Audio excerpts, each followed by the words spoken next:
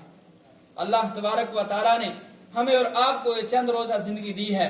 جتنی زندگی یہاں پر دی ہے اللہ تبارک و تعالیٰ نے, اس کا مقصد ہے ہماری ساری کی ساری زندگی اللہ اور اس کے رسول صلی اللہ علیہ وسلم کے طریقے کے مطابق ہماری زندگی ہو جائے. اور جب ہماری یہاں ساری کی ساری زندگی اللہ اور اس کے حبیب صلی اللہ علیہ وسلم کے طریقے کے مطابق ہوگی, تبھی ہم آخرت کے اندر کامیاب ہوں گے, ورنہ دنیا کے اندر بھی خسارہ ہے اور آخرت کے اندر بھی خسارہ ہے.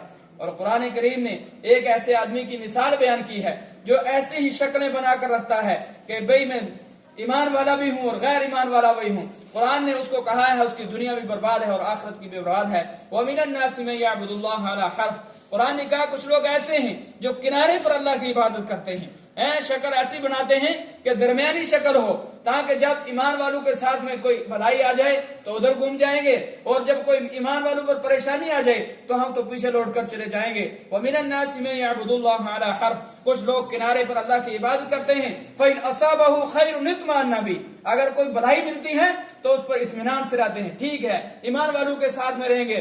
اگر اس کو کوئی بھلائی مل جائے, برائی کوئی نظر آ جاتی ہے, کوئی پریشانی آتی ہے تو پیچھے کو لوٹ جاتا ہے. تو قرآن نے کیا کہا ایسے بندے کے بارے میں, خسرت دنیا والآخرہ, اس انسان نے اللہ کو دھوکہ نہیں دیا بلکہ اپنی دنیا بھی برباد کیا اور آخرت بھی برباد کی ہے.